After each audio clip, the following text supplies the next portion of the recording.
Is a business plan actually necessary, or is it just a waste of time and energy? We'll answer this on the next installment of Biblical Business. Oh, and it's starting now. What's up, everybody? You are tuned in to another episode of Biblical Business. Your episode is loading in 5, 4, 3, 2, 1. What is going on, everyone? Thank you so much for joining me for another episode of Biblical Business. I'm excited to talk about this topic. And not really because it's my favorite. It's actually one of my least favorites, to be honest.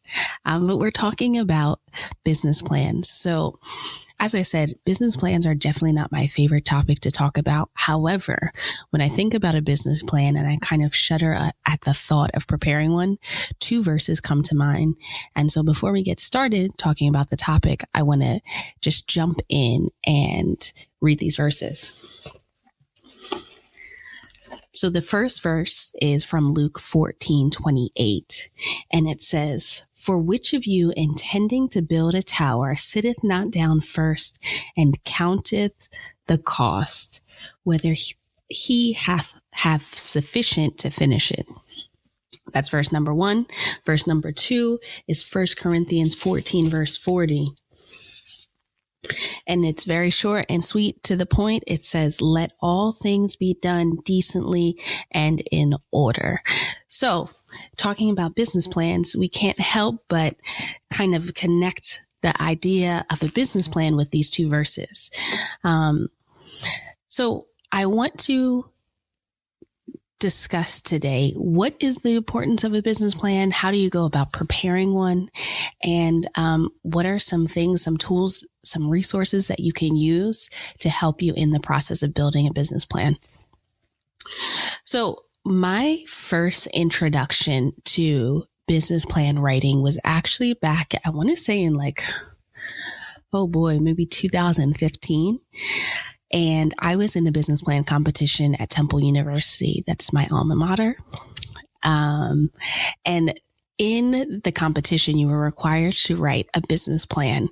So I wrote about a 13-page business plan, which in the scheme of things is actually pretty short. That was what the requirement was for the competition. But going through the process of writing the business plan, I learned a lot about my business concept. At the time I was presenting the idea of a mobile culinary school in the Philadelphia area. And I learned about the competitors, what was the market like? How could I sustain the business or the financials? And I just learned a lot about myself as a business owner and an entrepreneur. So regardless of how I feel about a business plan, I think it is probably one of the best and most important things that you can do as you endeavor to start your business. So let's discuss a couple portions of the business plan.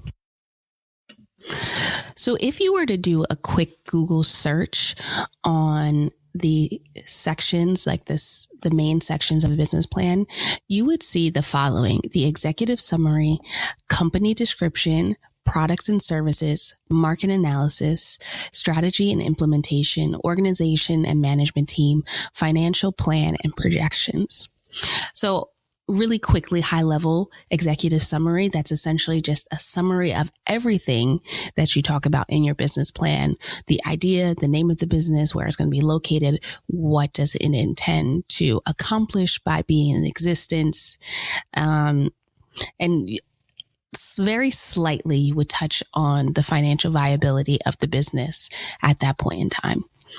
Company description, you're going to get a little bit deeper, talking about, you could talk about your mission. You can talk about the origin of the concept, where it came from, what inspired you, what is the problem that you're addressing, the need that you're addressing. Products and services is pretty straightforward. Then you'll have market analysis. And so the market analysis is when you're starting to get into the nitty gritty of, is this actually a viable business? So with the market analysis, you're going to look at the market that you're serving. That's not only location, geographic location, that's also going to be your target market. So an age range, any type of demographic that you are focusing on with the service that you're providing.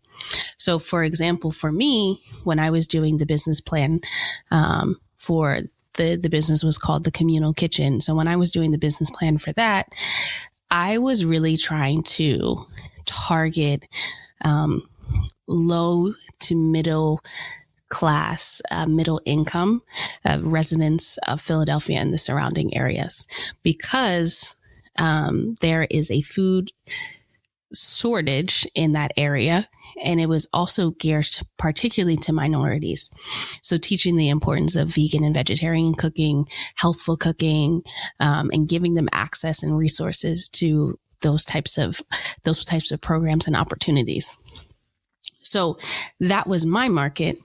But for somebody who's selling body butter, or somebody who is starting a fashion company, somebody who does engraving, this is all going to really be dependent on what you're trying to accomplish. And so that's the first kind of spot where you're really going to need to think about, all right, I have my product, I have my service, but who exactly is this for? So once you're clear on who it's for, then you're going to move into strategy and implementation. So what is your strategy? How are you going to get your message out there, your product or your service out there? What is your marketing strategy? What is your growth strategy? So in 6 months, a year, we want to be at this level, and this is how we're going to do it. And what is your implementation model? So if you are talking about marketing, you would start with discussions on the various outlets that you would use. Are you going to use print? Are you going to use social media? Are you going to use radio? Are you going to use television? And then what is the plan to utilize that and get the most bang for your buck? Then we talk about organization and management team. So a lot of times I notice that people who have an idea,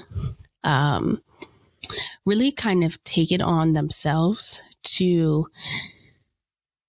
do it by themselves. And while it is possible to be a solopreneur, I think there is definitely benefits to working with other people. Even if you said, all right, this is my business, but I'm going to create an advisory board, that's going to save you a lot of time and heartache in the future, because if you were really intentional about the people that you pick to support you, it's going to definitely be to play to your advantage. So you may be the CEO, the COO, the CFO, but I would highly suggest just praying about and identifying those people who are subject matter experts that you can tap into when you have specific questions. So they may not even have ownership in your business, but because of the relationships that you forge with them, they're willing to help and support you. And the last piece, but probably the piece where most people skip through everything else and stop there and focus there, are your financial plans and projections. So when I was doing my business plan competition, I think I was at an advantage because I'm an accountant. And at that time I had been in the field for probably 3 to 4 years. And so for me, developing financial statements, financial projections was pretty easy. But for somebody who's just starting, there's just some things that you want to consider. So when I'm building out a financial plan, a financial projection, with my expenses, I always overestimate. And with my income, I always underestimate. Because to me, that's kind of worst case scenario. That being said, I think it's very, very important that when you are putting together your financial plans, one thing to consider when you are compiling your expenses as well as your income. So when I was developing my expenses, I racked my brain for literally any and everything that could have or should have popped up. So that included filing fees for the state as well as city, any type of certifications that were required, what it would cost to rent as well as rehab a property, the lease, or to purchase a space. I considered if I would need tables, chairs, how much that stuff was. And so really a lot of the financial plan and projections piece is research. In regards to the income, that was just a pretty straightforward formula. So I'm charging this. I'd like to get this many students. This is how much it's going to cost. This is how much income I'm going to generate, rather. And so then when you say a projection, it's now not only year 1, but you want to go usually to year 3 or year 5. And so what I would do, just to kind of estimate, because again, this is all estimation, you really have no idea, but you want to use your best judgment. I would increase my income by 10% as well as my expenses. And then in the second year, so this is all in the second year and going forward, but in the second year, I would make sure to remove any things that were one-off. So if I needed to pay for licensing fees to get my business started, well, obviously that's a year 1 only expense.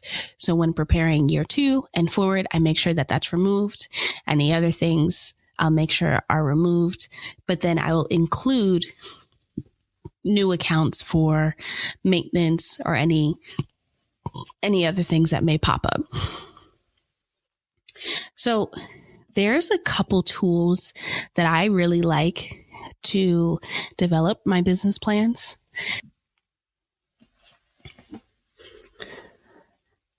So for my competition, there was a book and I'm blanking on the name. I will find out the name and hopefully we'll be able to provide that resource to you guys. But there was a book that was provided. I didn't really use the book, but what I did use, they provided a template that was what we were supposed to follow. So that template gave a little bit of information about what each section was supposed to entail. And I just kind of ran with it. So for anyone who's trying to come up with their own business plan, there's plenty of business plan templates that are available online. And that's a great way to start. I know that there are small business development centers sponsored by state universities in each state.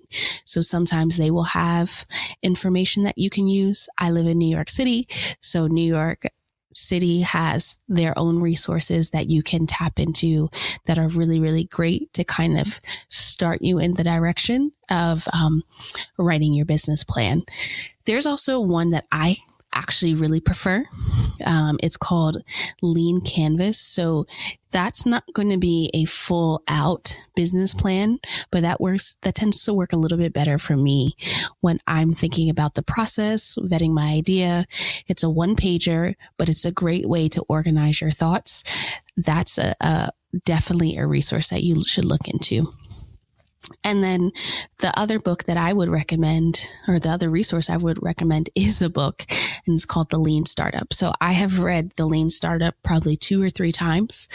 And every time I read it, there's just some awesome information that I glean every single time.